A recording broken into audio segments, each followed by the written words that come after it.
capítulo 1, no segundo parágrafo. Lembrando que no estudo anterior nós falávamos daqueles seres, daqueles homens que, descontentes com as teorias religiosas que explicavam ali em relação ao destino da vida, o destino do ser humano, qual o porquê da existência, do porquê que existimos, muitos desses então eram, de certa forma, lançados, como Leon Denis nos diz, no ceticismo e no ateísmo. Entretanto, vai dizer Leon Denis, o homem tem necessidade de saber. Então, ele precisa do raio que clareia, da esperança que consola, da certeza que guia e sustenta. Então, Leon Denis agora vem dizer o seguinte, tudo bem que alguns podem momentaneamente aí estarem afastados de todo assunto que de fato importa para a vida. Mas Denis fala que o homem tem essa necessidade da esperança, da luz. Eu vou usar essa expressão, essa analogia em muitos momentos do nosso estudo, porque ela é importante. Nós estamos numa viagem, uma viagem chamada vida. E na viagem que nós fazemos aqui na Terra, de carro, de bicicleta, enfim, nós necessitamos de uma certa iluminação. Quando estamos desprovidos de toda luz, a gente fica muito mais suscetível, muito mais vulnerável em relação aos perigos do caminho. Um buraco, um animal, um abismo. E em relação à vida, isso também se dá. Quando a gente não está iluminado, pelas coisas que de fato nos fortalecem, que nos esclarecem, a gente fica numa situação muito arriscada. E aí perde o gosto de viver, fica desanimado, não entende o porquê dos problemas, onde é que isso quer me levar, e aí fica desesperado. Enfim, as consequências podem ser diversas e muito, muito perigosas. Então nós temos a necessidade. E quando o Denis fala de esperança, é bacana a gente analisar isso até no contexto atual. A gente não pode também alimentar esperanças desprovidas de qualquer lógica, de qualquer racionalidade. Mas eu quero ter esperança. Mas se você não se apoia em algo lógico, em algo realizável, daqui a pouco você vai encarar uma frustração maior do que a anterior. Então não pode simplesmente sair por aí buscando qualquer tipo de esperança e daqui a pouco lidar com um sentimento muito ruim por ver aquela expectativa sendo frustrada. Mas quando é uma esperança que a própria ciência vem, olha, a solução do próprio coronavírus não é para agora, não é para a semana que vem, mas ela virá. E a ciência está trabalhando nisso. Talvez daqui 3, 4, 5, 6 meses, ou daqui um ano, venha a solução. Isso por si só já nos dá um certo conforto, porque é a voz da ciência dizendo. Então, essa esperança já nos reanima. Eu fico, poxa, que legal. Demora, infelizmente, até lá, a gente vai ter que lidar aí com a tragédia, em vários aspectos, seja na área da saúde, seja na área econômica, ou até mesmo no campo emocional, em que estamos distante de quem nós amamos, mas só de ter um norte, já tem uma possibilidade ali, isso já nos dá uma certa força. E Leon Denis, lá no livro Depois da Morte, capítulo 8, intitulado A Crise Moral, gente, esse capítulo é belíssimo, e é como se Leon Denis tivesse escrito ele ontem. É fantástica a forma como ele aborda. Ele diz o seguinte: uma sociedade sem esperança, sem fé no futuro, é como um homem perdido no deserto, como uma folha morta que rola ao sabor dos ventos. Imagina, ele está no deserto perdido, não é bom nem pensar num negócio desse, né? E aí, aquilo que eu falava antes, eu tenho que ter esperança então, tenho que ter fé no futuro. Mas e aí, eu vou me apoiar em quê? Leon Denis faz um alerta. É bom combater a ignorância e a superstição, mas é preciso substituí-las pelas crenças racionais. Então não adianta eu substituir uma superstição por algo sem sentido. Quer dizer, vamos tratar de uma superstição aqui agora que talvez muitos de vocês já fizeram.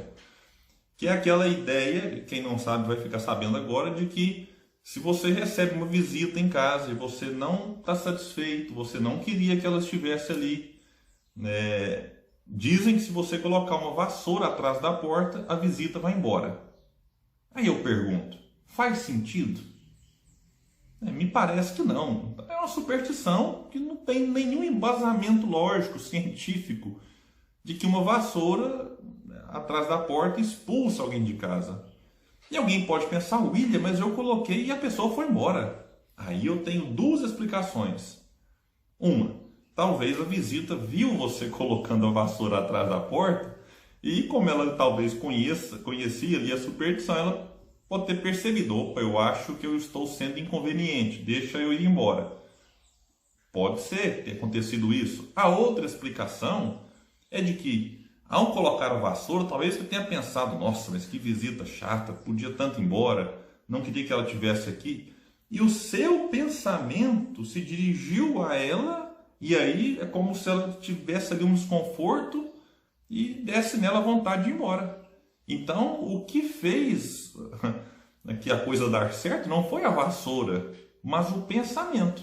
E aí você poderia ter pensado nisso, fazendo um café, buscando uma água, enfim.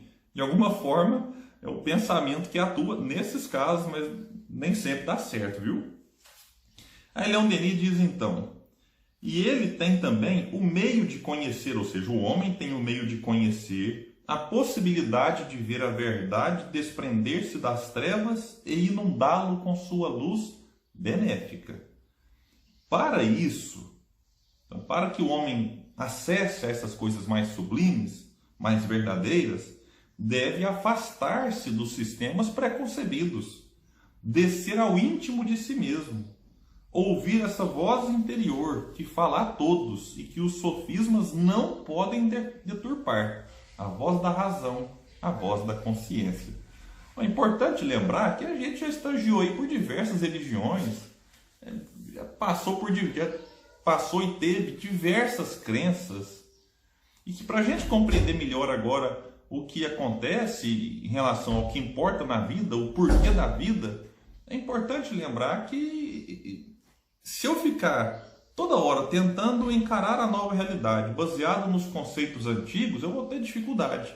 Então, em algum momento, a gente precisa, vamos pegar aqui agora aqueles conceitos que eu trouxe da outra religião, deixar aqui de lado, não precisa abandoná-lo de todo, não, mas abrir espaço, abrir a mente, para que eu consiga acessar de maneira mais fácil, mais equilibrada, aquilo que Allan Kardec tentou nos trazer.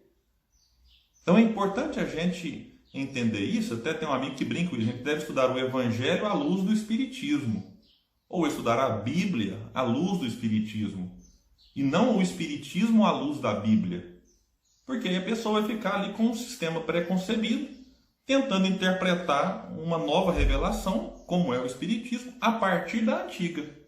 E não é isso que a gente deve focar. A gente deve estudar as antigas revelações a partir da racionalidade, até mesmo, a partir do bom senso, da lógica que esta nova revelação me oferece. E a partir disso a gente vai fazer um outro movimento, que é o que Leon Denis chama de descer ao íntimo de si mesmo, que é o processo do autoconhecimento, que a gente vai avaliar, será que isso que me trouxe até aqui ainda me faz bem? Ou será que eu preciso de algo mais? Será que eu preciso me abrir mais para entender essas coisas novas, diferentes que chegam até mim? Então é disso que Leon Denis também fala, para que a gente fortaleça a esperança e a luz que ilumina o nosso caminho.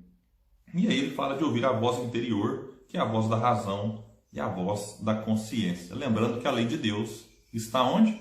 Na consciência, como Allan Kardec nos trouxe na questão 621 de O Livro dos Espíritos. E essa voz, meus amigos, não dá para ser deturpada. Nem os sofismas. O que é um sofisma? É um argumento falso, utilizado ali para confundir o contraditor. Então, a partir de uma ideia nada a ver, você usa de um argumento falso e normalmente os sofistas são pessoas bem articuladas, bem inteligentes, mas que ainda assim são incapazes, de contrariar a voz da razão, a voz da consciência. E aí a gente pode entender também que há vários níveis de consciência a respeito da vida. Em relação ao Espiritismo, falando especificamente da doutrina que eu faço parte, que talvez muitos de vocês também, outros talvez não, Muita gente poderia até pensar assim, William, a gente tem que tomar cuidado com o que lê fora do Espiritismo, porque vai que aquela outra coisa nos desista de ser espírita. Eu encaro isso com muita tranquilidade. Poxa, se a pessoa era espírita, lê outra coisa, resolveu ser de outra religião, maravilha, que ela seja feliz lá. Mas normalmente o que a gente percebe é que quanto mais a gente lê, inclusive contradições ou contraditores falando mal do Espiritismo, mais espírita nós nos tornamos. Porque a gente percebe que aqueles argumentos, aqueles sofismas, eles partem de quem não conhece o Espiritismo, em que a pessoa não se deu o trabalho nem de estudar algo para falar mal daquilo. Então é disso que Allan Kardec vai nos falar, inclusive, no livro O que é o Espiritismo.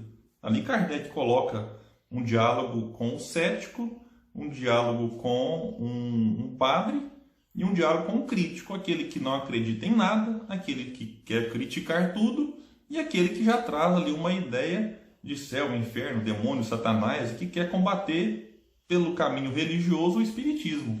E engraçado que Kardec ele coloca ali a opinião desses três personagens que não estavam ali para divulgar o espiritismo, mas estão ali justamente para nos provocar a reflexão, para nos provocar o pensamento até crítico, e aí sim a gente fortalecer a nossa fé, fortalecer a nossa esperança e ampliar a luz que ilumina a nossa jornada. Bom, meus amigos, nós ficamos por hoje agradecendo a todos que estão aqui conosco, acompanhando este estudo. Eu estou muito feliz com o retorno que muitos têm dado, né, com as avaliações que muitos têm trazido a todos nós aí nos comentários, nos likes. Enfim, fiquem muito à vontade para divulgar esse nosso estudo. A nossa proposta aqui é mostrar que Leon Denis dá para ser lido, dá para ser estudado e tentar desfazer um pouco essa ideia de que Leon Denis é muito difícil. Muita paz e até o próximo estudo do livro O Porquê da Vida.